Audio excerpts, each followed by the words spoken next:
Hello, YouTube. MSG retired here. This guy yet again, but not getting in depth into that. Uh, that game is over. He's doing 18 months. We've got a year, maybe a little bit more before he is released. And I'm sure we're going to have plenty of new content when that happens because absolutely no way he's going to be able to adhere to his probation. He's got 4 years of it he'll be on. And I'm sure once he's released, we'll have more content. But I've had quite a few of my subscribers really wanted to know how I got involved with this. So it was like spring of 2020. I've been doing Stolen Valor investigations, background checks, or whatever you want to call them, for quite a long time, over 10 years. It started right before I retired in 2011. I had looked up a couple of people. One was a phony SEAL, and I validated him through Don Shipley. Or I should say, found out he wasn't a Navy SEAL through Don Shipley. I also had the Round Ranger, and that was all. That was probably after I had retired, but I really hadn't got. I hadn't really started publicly shaming these guys and putting it on YouTube until this guy, Jeremy Dewitte.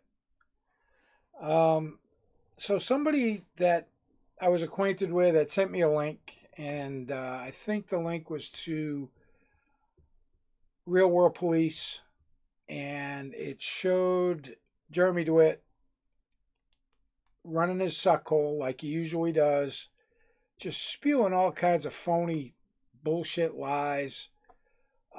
His jump into Fallujah, and I'm listening to this stuff and I'm going, ugh, the things that never happened in the military. And I mean, he went from 12 years to 14 years, all in that same video. He couldn't even keep his lies straight as he was telling them. So I looked at that, and then I saw this picture. Special Forces dress green uniform, which the first blatant thing that just jumped right out at me was the blue infantry cord. He's not infantry, he's 18 series. They don't wear a blue infantry cord.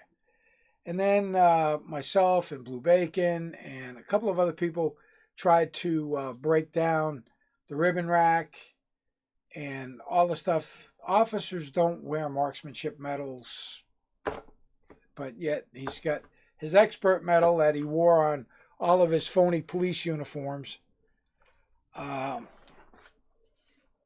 You know, military free fall badge, air assault badge, combat infantry badge, Silver Star, Purple Heart, and a bunch of other stuff that we all know he never, ever earned. His records were checked by a friend, and I spoke with him about it. He was the one that did the NPRC request, got it back, and NPRC was who? So that's how I got involved, because I do these background checks and stuff, and I started debunking all of the claims he was making. He said this, he said that, Ranger, Special Forces, blah, blah, blah, the jump into Fallujah, all of that. So I started doing some digging, and I reached out to the guys over at Guardians of the Green Beret, Steve over there, great guy. We bounce things off of each other. I've helped him out with some stuff. He's helped me out immensely with a lot of the background stuff I did on this. We've checked the schoolhouse records. We've checked everything. And once Jeremy gets caught in a lie, he tries to spin it to how, well, that's not how I did it. I did it this way. For instance, the ROTC claims, which never happened. And then through his own admission, he was never in the military. They posted some videos of some interviews with Orange County. And he says right in the video, I was never in the military. I never swore into the military. I was never in the military. Not in the military. This guy, wearing that dress green uniform, never in the military. By his own admission. And that's because he was on the hot seat. But it's funny. Some of the, like his booking information when he booked into one of the jails, he was claiming veteran status. Never been a veteran. You know, convicted felon at the age of 18, ineligible to join the military without a waiver, which he never would have gotten. The whole letter, I was never able to get a hold of the recruiter that supposedly wrote that letter. But talking to the recruiters in the office that recruiter worked in, they don't know him personally, but they said, no, that's not something that we would do. And it was a rabbit hole that I got into just out of the blue, where somebody sent me a link to this stuff. And that's how I ended up going down this rabbit hole. And I'm not going to rehash everything that has been debunked about Jeremy Dewitte, all of his phony police stuff. You know, I did try to get charges on stolen valor brought up against him, but not being in Florida, not being able to do the investigative portion of it, face-to-face meetings with people, and so on and so forth, I couldn't get anybody to pick that torch up and run with it. Because I reached out to the state's attorney's office, I reached out to the FBI, I reached out to everybody and anybody that might have been able to do something with it, and they just it wasn't that big of a fish for them to hook and reel in, especially since he had so many felonies he was pending, even though he only got 18 months. And according to him, he needed the vacation. Well, I hope he's enjoying his vacation. Like I said, a year from now, he'll be out. There'll be content. He's almost got like a cult following with all the people that have been following the entire saga with him impersonating police officers. So it's been a long, year and a half or so, a little bit more stretch that came to an end. And I did my finale on him. But I have had people ask, how did you get involved with this? And that's pretty much how I got involved. Somebody just sent me, out of the clear blue, a link to that video. And when I saw it and I started researching the name, I went down that rabbit hole, just as many of you have gone down that rabbit hole, and followed this entire saga from when it started till it ended. But it's not over. Give it a year. I think he's got a little bit more than 12 months left because he got credit for time served. So he'll be back out. He'll be back out doing stupid shit. We all know he will. There's no way he's going to make it through his probationary period.